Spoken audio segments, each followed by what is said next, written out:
je suis Jean-Baptiste Boulet, directeur général du groupe Bayer en Afrique du Nord. Je tiens tout d'abord à remercier le ministère de l'Agriculture et M. Arash, son secrétaire général, qui nous a fait son allocution d'entrée pour leur tutelle pour cette journée autour de l'agriculture durable et les transferts technologiques et innovations pour une agriculture décarbonée.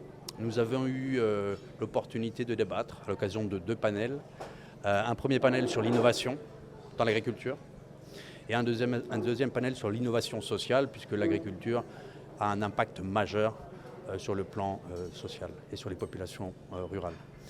Nous avons à cette occasion également convié 10 startups qui vont faire partie de l'écosystème international des startups de Bayer.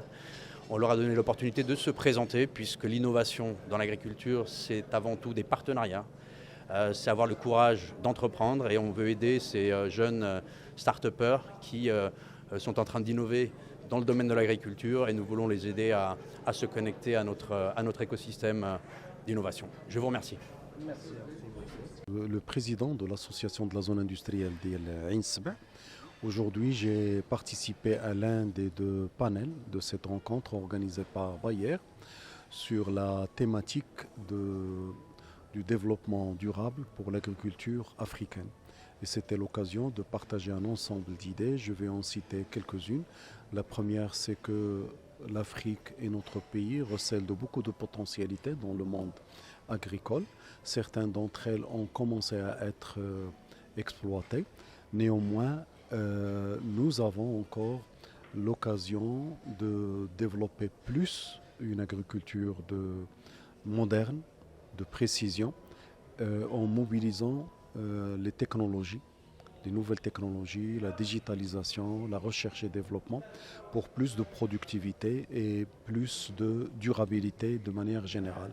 L'économie d'eau, les productions à bas carbone, la sélection des meilleures semences, l'application des meilleures méthodes de culture.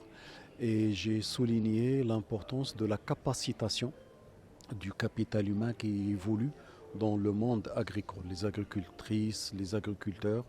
Et là, il y a une responsabilité de tous les intervenants, bien sûr le secteur public, mais également le secteur privé.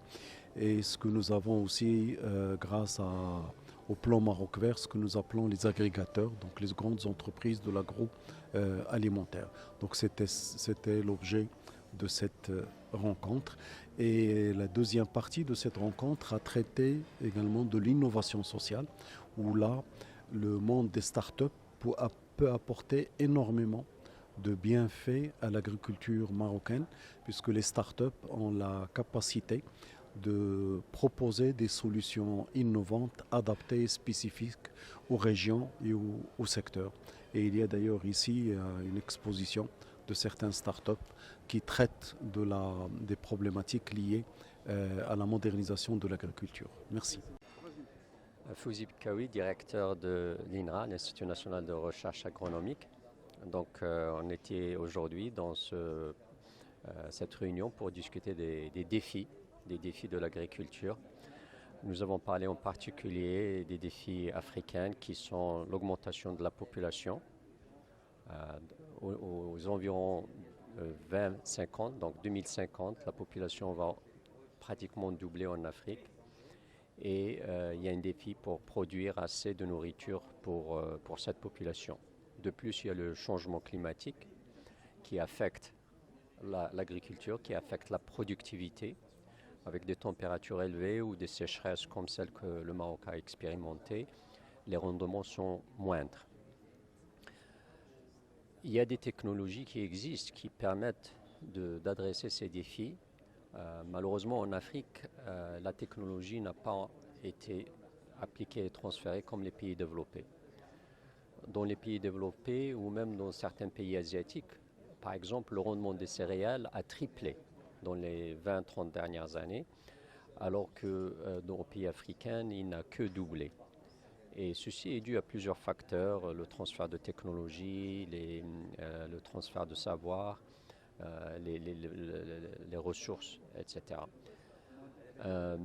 Au Maroc, il y a eu un progrès significatif et nous, à l'INRA, nous travaillons sur plusieurs aspects pour aider à surmonter ces défis de changement climatique, par exemple. Nous travaillons sur le développement de variétés de céréales qui sont plus résilientes à la sécheresse.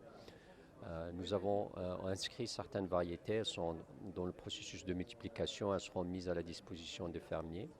Nous travaillons aussi sur une technique avec le ministère de l'Agriculture qui s'appelle le semi-direct. Le principe du semi-direct, c'est de ne pas labourer le sol pour préserver l'eau dans le sol. Et cette année, nous avons montré qu'on peut avoir plus de 2 fois le rendement. Non, surtout le blé, l'orge, les légumineuses. Et il y a un objectif de généraliser cette méthode à 1 million d'hectares au niveau du Maroc. D'autres technologies que nous explorons, c'est l'agriculture de précision.